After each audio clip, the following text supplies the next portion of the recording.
Taqabbalallahu minna wa minkum taqabbal ya karim.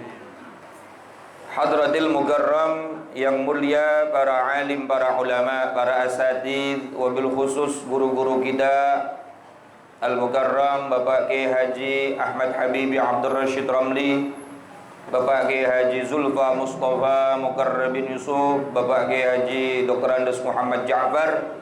Kita doakan semuanya semoga selalu dalam lindungan dan rahmat dari Allah Subhanahu wa taala, sehingga beliau-beliau semua bisa mengajarkan kita ilmu agama dan barokah buat kita semuanya. Amin ya rabbal alamin.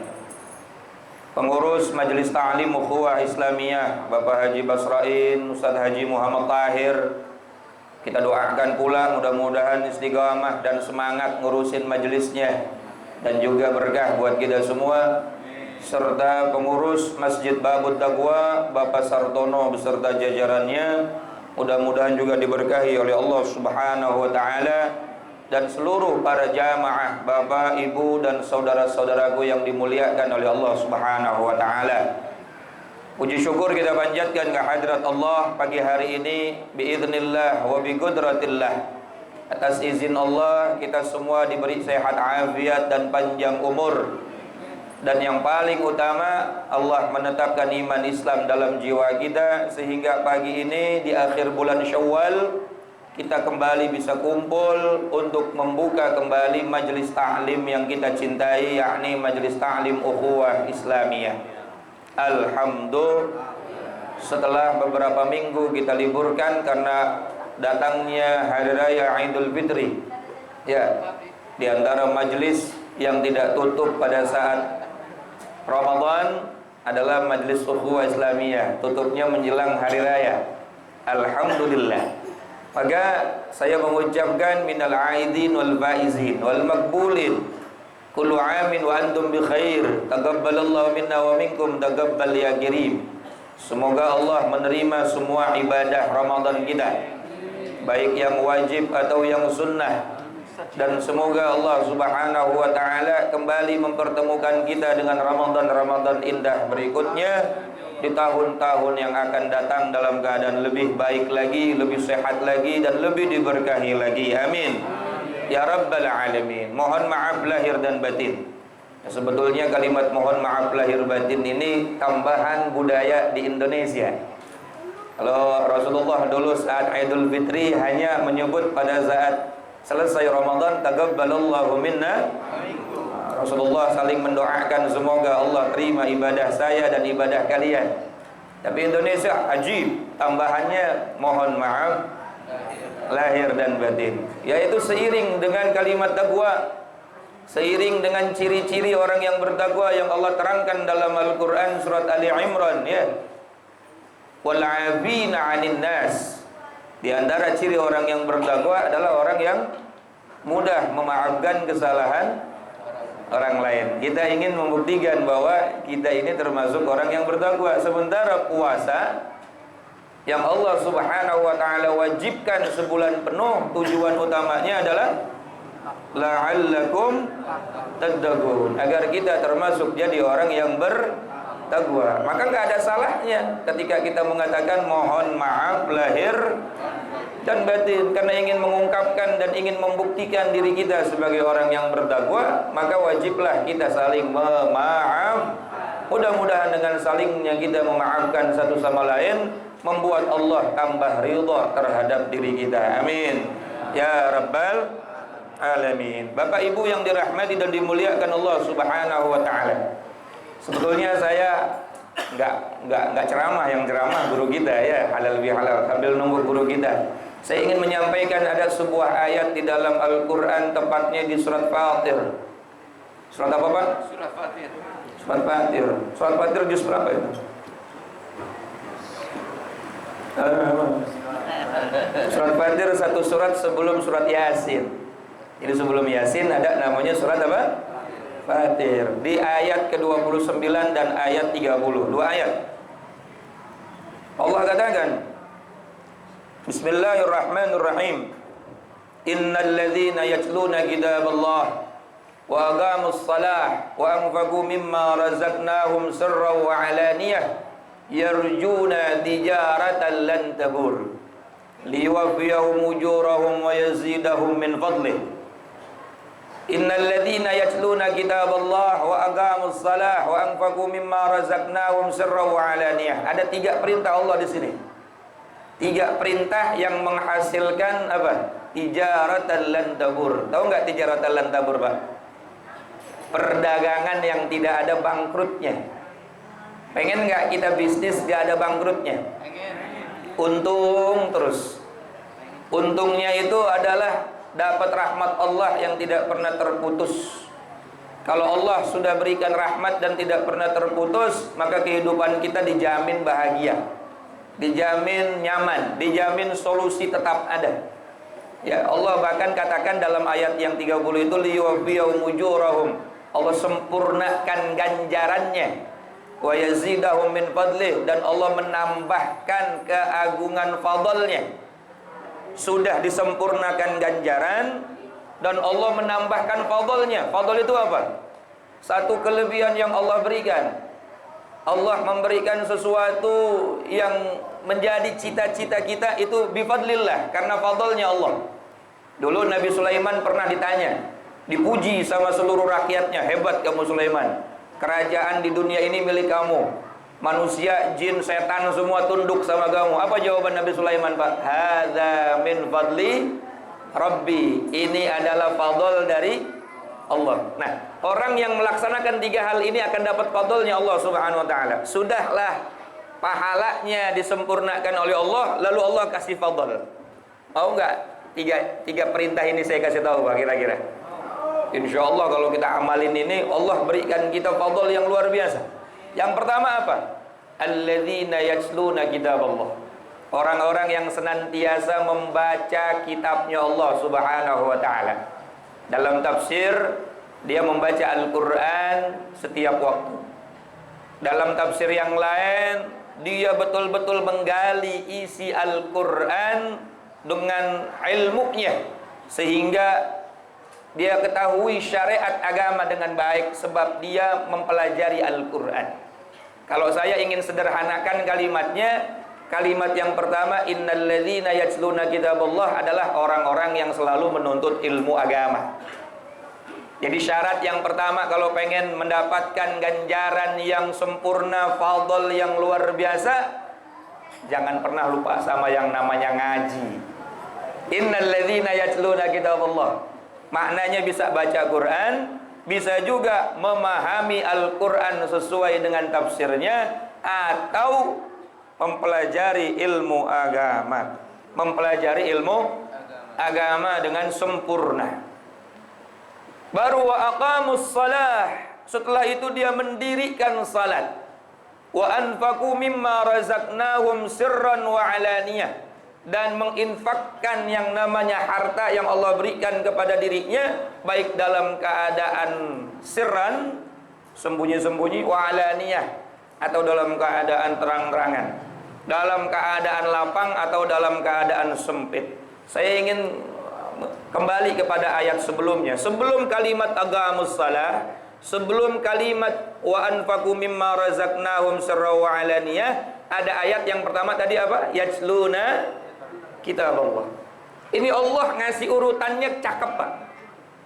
Dan kalau kita ngaji tafsir, kalimat urutan ayat itu menunjukkan hukum. Tertibnya begitu. Jadi sebelum sholat, sebelum infak, sebelum zakat, sebelum ibadah yang lain, ada satu yang sangat penting, apa? Yatsluna kitab Allah, yakni ngaji dulu. Makanya pengajian alhamdulillah nggak lama-lama kita buka lagi. Karena walaupun ibadah sehebat apapun kita ibadah, serajin apapun kita melaksanakannya, tapi kalau nggak ada ilmunya, kira-kira gimana tuh ibadah? Wa kullu man bighairi ilmin ya'malu a'maluhu mardudatun la tuqbalu. Siapa aja orang beribadah, beramal dengan apapun amaliyahnya tanpa ilmunya, maka ibadahnya mardudatun la tuqbalu, ditolak, kagak diterima. Maka pengajian ini luar biasa anugerah dari Allah Subhanahu wa taala. Dan kewajiban kita adalah thalabul ilmi, menuntut ilmu. Tidak ada kewajiban paham. Paham itu anugerah. Kalau ada orang wajib nuntut ilmu lalu wajib paham, Masya Allah, berarti nggak boleh keluar sebelum semuanya. Betul? Betul nggak kira-kira? Yang penting ngajinya. Ada keinginan dalam hati kita untuk menuntut ilmu agama, dalam hati kita keinginan ingin memperbaiki agama, dalam hati kita ingin memperbaiki hubungan kepada Allah dengan mengaji dan mencari ilmu agama, itu sudah menjadi sebuah ibadah yang luar biasa. Setelah itu lalu dia hadir di majelis taklim, mendengarkan ilmu-ilmu agama, habis ngedengerin ilmu agama, paham nggak paham, itu urusan yang beda. Makanya kalimat talabul ilmi fardhatun, menuntut ilmu itu hukumnya sangat fardu. Andai ada orang ibadah sampai meninggal dunianya tanpa ada ilmunya, itu menjadi sebuah syarat yang ditinggalkan dan ibadahnya tidak diterima oleh Allah Subhanahu wa taala. Tapi andai orang itu terus memperbaiki ibadahnya dengan menuntut ilmu agama, bahkan kalau kita baca dalam banyak tafsir hadis tersebut, bimakna Allah mewajibkan kita menuntut ilmu 3. Ya, yang fardu ain, yakni ilmu tauhid, lalu ilmu fikih, dan yang ketiga ilmu tasawuf. Ya, tauhid itu ilmu tentang keimanan kita kepada Allah Subhanahu wa taala, fikih tentang bagaimana cara kita beribadah kepada Allah Subhanahu wa taala, amaliyah kita, lalu tasawuf adalah bagaimana cara ibadah hati kita, batin kita kepada Allah. Ini yang fardu ain. Maknanya fardu ain apa, Pak? Wajib yang dibebankan atas individu masing, nggak bisa wakilkan. Ada ilmu yang fardu kifayah. Yang fardu kifayah diantaranya tafsir Quran. Apalagi khutut, orang-orang yang belajar menulis tulisan dengan itu fardu kifayah. Ilmu tentang tilawatil Quran seperti Ustaz Tahir, Ustaz Sukirman, itu fardu kifayah. Ya, nggak semuanya wajib untuk menuntut, tapi harus ada orang yang ahli dalam satu lingkungan. Harus ada satu yang ahli. Tetapi khusus untuk ilmu-ilmu yang wajib dibebankan setiap individu manusia yang muslim adalah fikih, tauhid, tasawuf. Jika 3 ini tidak kita laksanakan, tidak kita kerjakan, Masya Allah, khawatir ibadah kita mardudatun la tuqbalu. Makanya yajluna kitab Allah. Yang pertama adalah kewajiban dari Allah, orang-orang yang senantiasa membaca kitab sucinya Allah. Maknanya 2 tadi ya, membaca bimakna dia baca Al-Quran dari Al-Fatihah sampai An-Nas 30 juz, atau bimakna menggali isi Al-Quran. Makna gampangnya ngaji. Jadi orang baca kitab, guru baca kitab, nerangin fikih, nerangin tauhid, hakikatnya lagi menggali apa? Isi Quran, betul nggak? Guru kita nerangin wudu, ya lagi nerangin Quran. Quran kan ada, ya ayyuhalladzina amanu idza qumtum ilas shalah faghsilu wujuhakum wa aydiyakum ilal marafiq wamsahu bi ru'usikum wa arjulakum ilal ka'bain. Surat Al-Maidah. Wahai orang-orang yang beriman, jika kalian ingin mengerjakan salat, faghsilu wujuhakum, maka basuhlah wajah kalian. Lalu diterangkan dalam kitab-kitab fikih, faslun furudul wudu, ya. Adapun pasal ini menerangkan tentang fardu-fardunya wudu, hakikatnya dia lagi nerangin isi Quran. Jadi jangan skeptis ketika ada orang ngaji kitab kuning mulu, nggak pernah ngaji Quran, justru lagi nerangin isi Quran. Paham nggak kira-kira, Pak? Ada bab birrul walidain lah, Quran juga nerangin wa qadha rabbuka alla ta'budu illa iyyah wa bil walidaini ihsana. Ada kewajiban berbuat baik sama orang tua. Kalau Quran qalla lafdhuhu, kalimatnya singkat, ringkas, lalu dimaknakan, ditafsirkan oleh para ulama dengan tafsir yang panjang supaya kita mudah untuk memahaminya. Awas, ketika baca kitab kuning, ketika kita mempelajari ilmu fikih, tauhid, tasawuf, jangan skeptis, kapan ngaji Qurannya? Itu lagi ngaji isi Quran. Kadang-kadang kan gitu ya, kembali kepada Quran dan sunnah. Baca aja Qurannya, terjemahnya. Ya kita juga lagi baca kitab kuning, kitab-kitabnya ulama, lagi menggali isi daripada Al-Qur'an dan juga mempelajari isi daripada hadis-hadisnya baginda Nabi sallallahu alaihi wasallam. Kira-kira sampai di sini bisa dipahamin, Pak? Kewajiban yang pertama kalau pengen dapat tijaratan lan tabur. Apa itu tijaratan lan tabur? Perniagaan yang tidak ada bangkrutnya. Bisnis yang nggak ada ruginya adalah Jadi kalau pengen kita bahagia dunia akhirat, kewajiban pertama dalam surat Fatir ini adalah ngaji. Baru setelah itu aqamus shalah. Apa itu aqamus shalah? Mendirikan salat. Coba ayatnya. Yang pertama baca apa dulu? Quran dulu, suruh ngaji dulu, baru aqamus shalah. Karena salat yang kita kerjain nggak mungkin bisa sah kalau kita nggak tahu petunjuknya di Quran. Tadi itu idza qumtum ila shalah faghsilu wujuhakum wa aydiyakum, itu baru urusan wudu. Belum lagi urusan rukun kaulinya, rukun qalbinya, rukun fi'linya. Ada us-shalah bi arkanihi wa syurutihi. Mendirikan salat dalam Al-Quran itu bukan cuma mengerjakan, dimulai dengan takbir, diakhiri dengan salam. Coba Bapak bisa baca Quran dari awal sampai akhir. Kalau Allah perintahkan kita salat, pasti kalimatnya agimus. Betul nggak? Bukan af'alus sholah, kerjakan salat, tapi dirikan. Kenapa? Karena di dalam salat ada syarat, ada rukun. Ya, bangunan ini didirikan banyak unsurnya. Salat itu seperti bangunan, banyak unsurnya. Ada rukun qalbi, rukun hati, rukun qauli, rukun ucapan, rukun fi'li, rukun perbuatan. Maka jika itu semua didirikan, jadilah salat yang dikatakan aqimus shalah, yang tegak. Kalau salat sudah didirikan apa? Kita seperti mendirikan agama. Ya. As-salatu imaduddin. Faman aqamaha faqad aqamaddin wa man tarakaha faqad hadamaddin. Tapi syaratnya didirikan, bukan dikerjakan. Kalau ngerjain doang gampang. Ngerjain doang gampang apa kagak? Dari takbir sampai salam. Bacanya berantakan, tumak ninahnya kagak ada. Masya Allah, apalagi taraweh. Cepet-cepetan karena pengen ngopi. Bismillahirrahmanirrahim. Dolin, men. Betul nggak? Ada rukun qalbi, rukun hati. Rukun hati bukan cuma niat pada saat takbiratul ihram, tapi juga Masya Allah, kalau kita baca dalam kitab Sulamun Taufik, salat itu kalau pengen diterima syaratnya minimal 4. Syurutul qabuliha arba'atun. Syarat diterimanya salat minimal 4. Ada syarat sah, ada syarat diterima. Kalau syarat sah urusan fikih. Ya, syarat sah urusan fikih, dari wudunya, cuci najisnya, mandi hadasnya, ya, bersih dari najis pakaian, badan dan tempatnya, urusan fikih. Tapi kalau diterima, ada lagi urusannya nih, tauhid dan tasawuf. Minimal 4 perkaranya. Apa yang pertama? Ayyaksida biha ta'ala, ayyaksida biha wajah Allah ta'ala.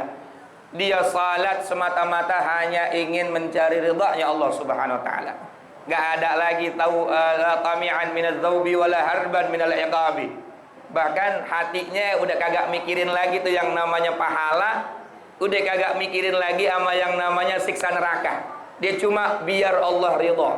Kira-kira kita udah sampai ke situ belum tuh? Kadang-kadang kita cuma ngapain sholat biar selamat, ngapain sholat biar masuk surga. Boleh kayak gitu, boleh Pak, itu termasuk ikhlas asal mintanya sama Allah. Tapi derajat ikhlas tertinggi betul-betul ilahi anda maksudi wa ridhaka matlubi. Ada orang bilang, Ustadz susah kayak begitu. Ustadz susah, saya bilang gampang ah. Buktinya kita sama makhluk kok bisa tanpa pamrih. Bapak ibu punya anak, kerja tiap hari, pernah nggak ngarepin balasan dari anak? Sama makhluk bisa itu nggak bisa minta balasan sama betul nggak? Capek kerja, banting tulang, peras keringat, Masya Allah, biar anak biar anak bisa sekolah. Ada nggak terbesit hati, ntar lu kalau udah sukses jadi anak, tolong balikin uang saya? Sama makhluk bisa Bapak ikhlas, kenapa sama Allah kok nuntut mulu?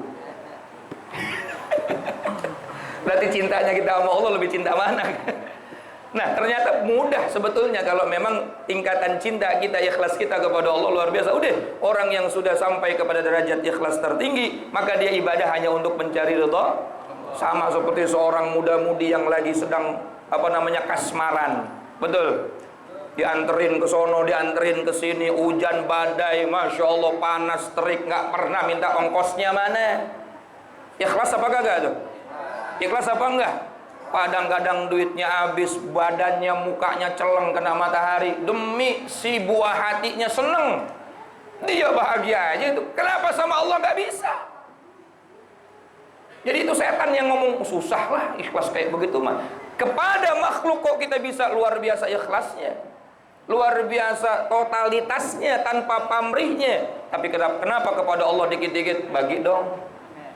Kadang-kadang kalau mau sodakoh ini ditujukan supaya hasil maksudnya bagus, boleh. Saya nggak mengatakan itu nggak diterima Pak, boleh. Karena derajat ikhlas ada 3. Cuma alangkah lebih baiknya semua yang kita kerjakan itu lillahi ta'ala, ayyaksida biha ta'ala wahdah. Cuma kita persembahkan agar Allah ridha sama kita. Urusan kita meminta itu beda lagi tuh, doa itu beda lagi. Paham ya? Minta ya Allah itu beda lagi, karena kita kalau nggak doa juga dosa. Tarkud doaul maksiyah, meninggalkan meminta sesuatu kepada Allah hukumnya dosa. Awas nih, ad-du'a mukhul ibadah. Doa itu sumsumnya ibadah, intisarinya ibadah. Sementara meninggalkan meminta kepada Allah maksiat, sombong. Dengan berdoa kita menunjukkan kelemahan kita kepada Allah.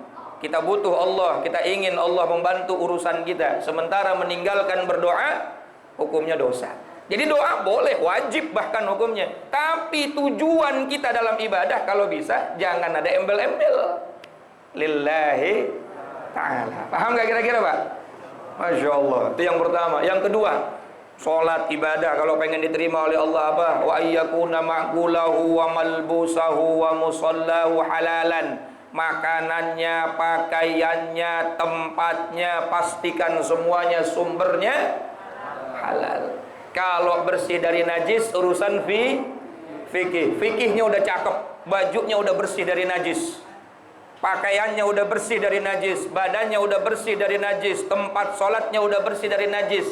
Tinggal supaya diterima apa? Pastikan juga bukan cuma bersih, tapi halal. Bersih, tapi Spanyol, separuh nyolong. Bersih tapi tempatnya bukan tempat dia, bahkan dia menggunakannya tanpa izin, gosop namanya. Saya mau tanya, kenapa masjid wajib harus wakaf? Ayo. Karena orang yang sholat biar diterima. Kalau sudah wakaf nggak usah izin, betul.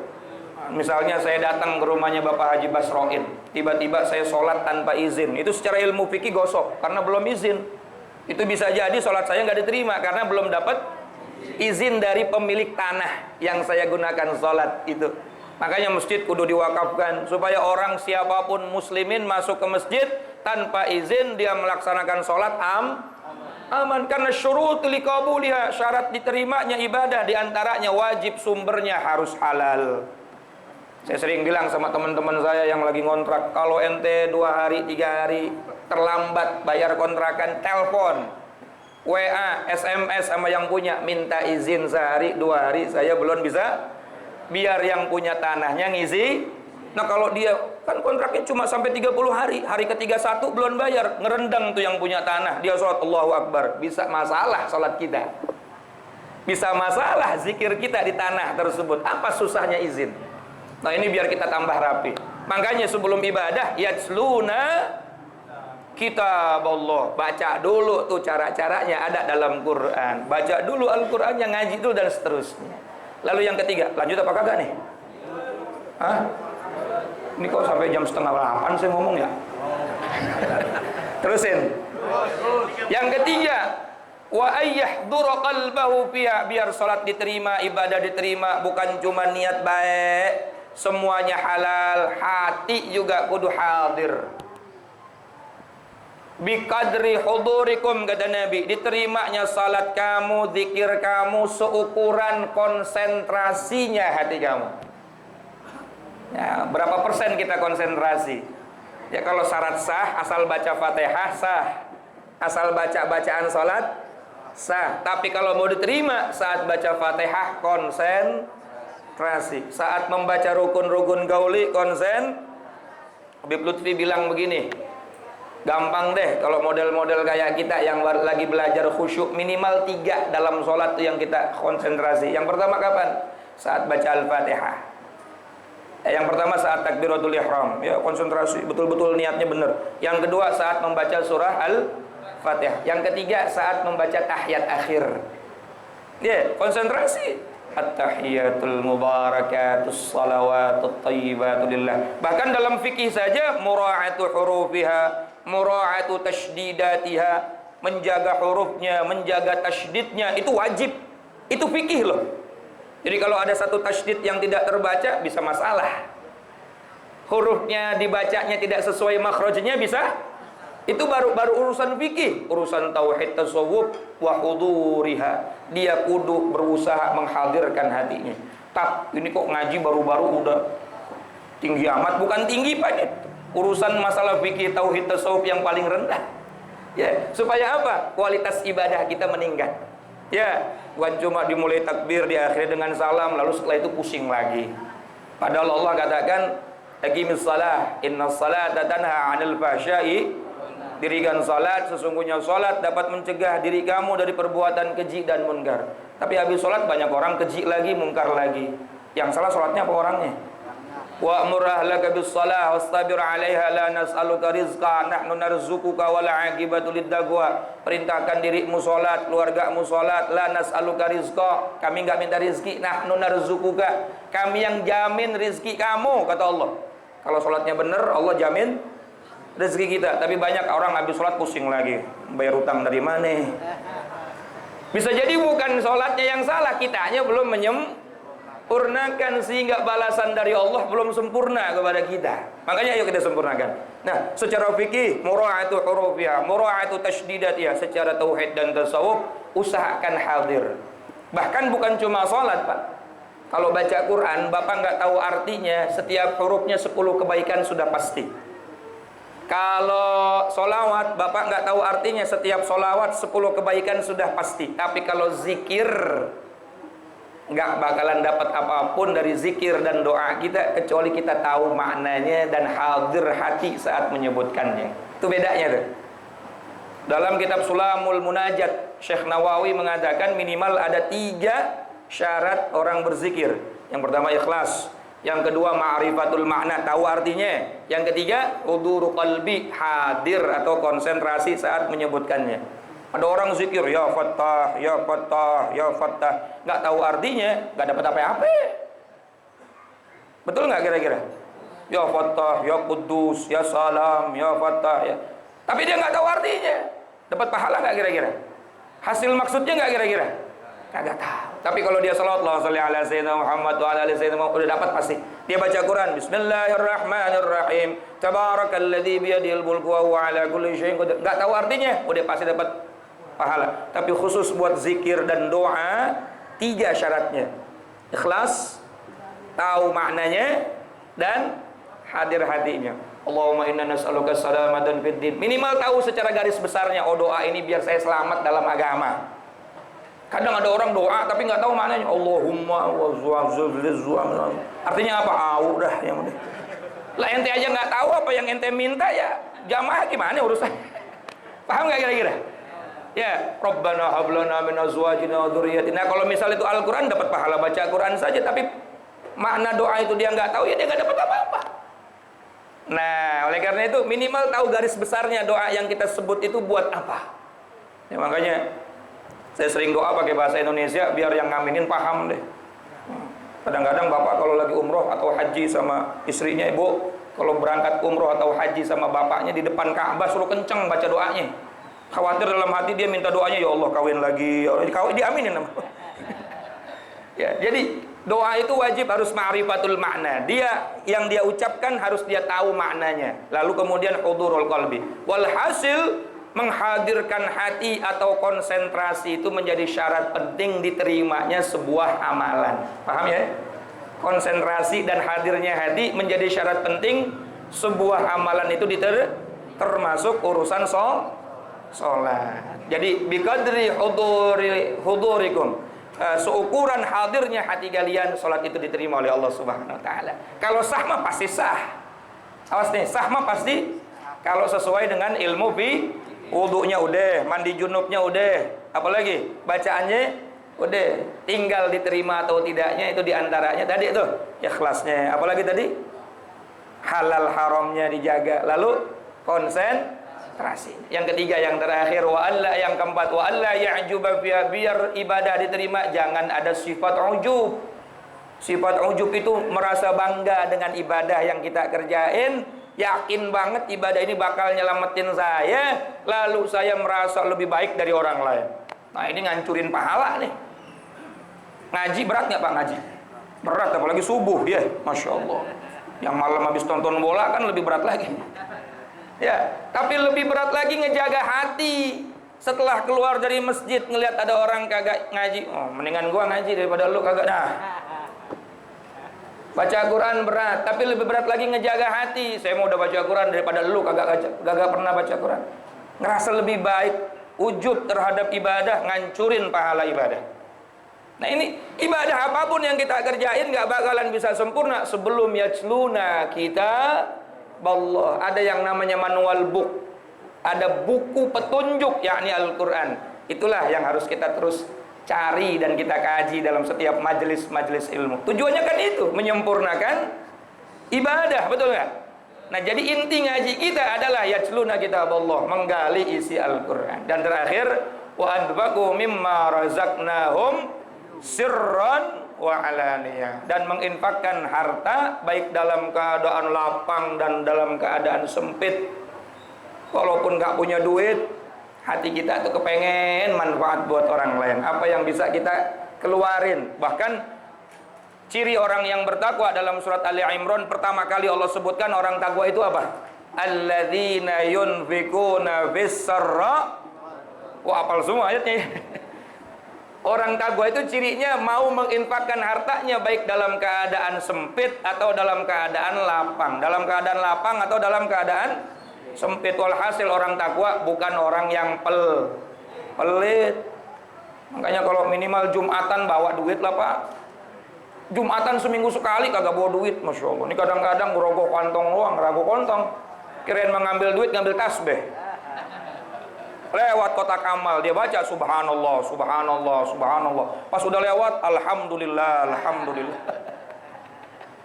Ya Allah, yunfikuna sirran wa jahra. Ya, baik dalam keadaan sembunyi-sembunyi atau dalam keadaan terang-terangan, nggak masalah. Ikhlas itu bukan dinilai dari situ.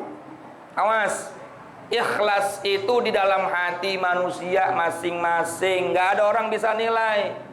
Mau dia terang-terangan kek, mau dia sembunyi-sembunyi kek, nggak ada orang bisa tahu ikhlas atau tidak seseorang. Hati ya, ikhlas itu lillahi, semata-mata karena Allah. Nggak boleh kita memponis, wah dia mah terang-terangan manggil orang ke rumahnya, dibagi di depan rumahnya, nggak ikhlas dia mah. Ente tahu hati orang? Betul, nggak boleh kita menuduh orang tidak ikhlas. Nah, memang kita kudu jaga hati kita, dan itu urusan masing-masing. Bahkan dalam ayat ini sirran wa jahra, boleh dalam keadaan sir, sembunyi-sembunyi, boleh juga dalam keadaan terang-terangan. Bahkan ada ibadah Pak, ibadah yang memang diwajibkan terang-terangan ada. Sholat jamaah kan wajib terang-terangan, betul nggak? Oh, berarti orang yang sholat jamaah gak ikhlas. Nggak begitu cara menilai orang ikhlas atau tidak. Itu semua urusannya dia dengan Allah. Termasuk ibadah kurban, itu wajib terang, karena termasuk syiar agama.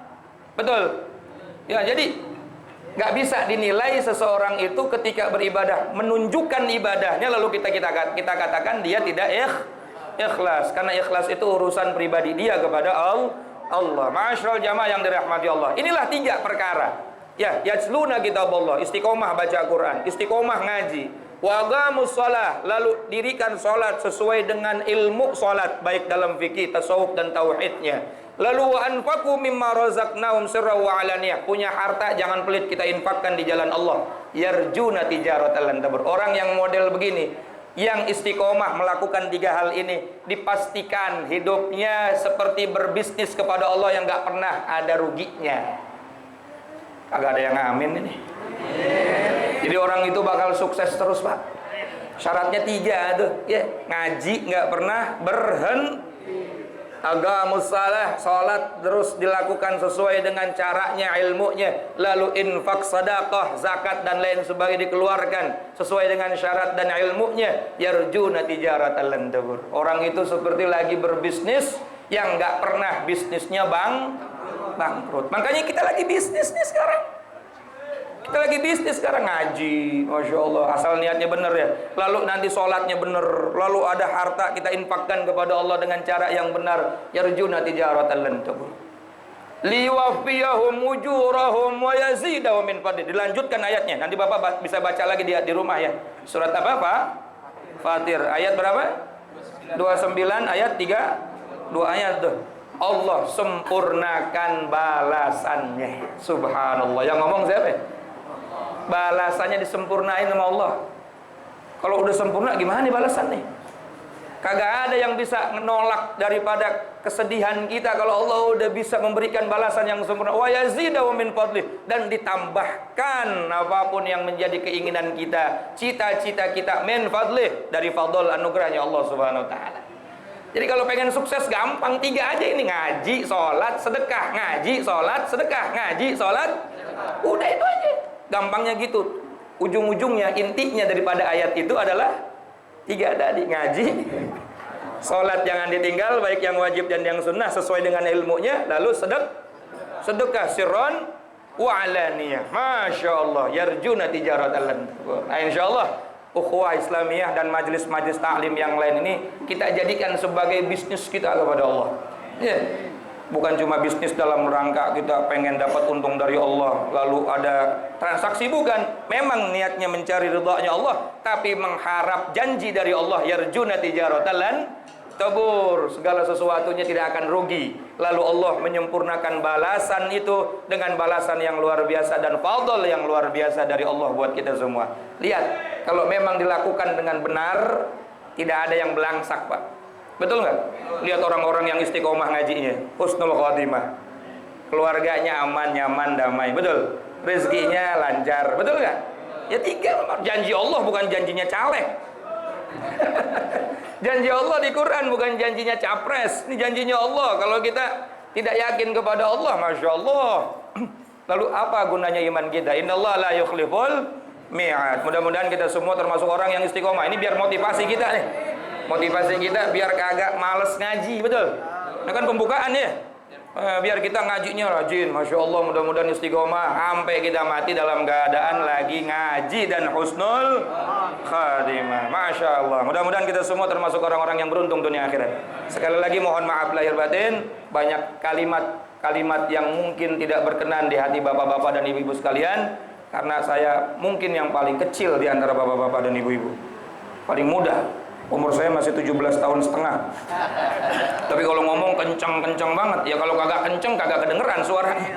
Ya, maka minta maaf lahir batin. Mudah-mudahan kita istiqomah dan majelis kita diistiqomahkan oleh Allah. Doakan guru-guru kita mudah-mudahan sehat afiat semuanya, biar bisa membimbing kita, bisa ngajarin kita ilmu-ilmu agama yang bisa kita amalkan agar kita mendapatkan keberuntungan dunia dan akhirat. Amin. Ya Rabbal wallahul muwaffiq ila aqwamit thoriq. Wassalamualaikum warahmatullahi wabarakatuh.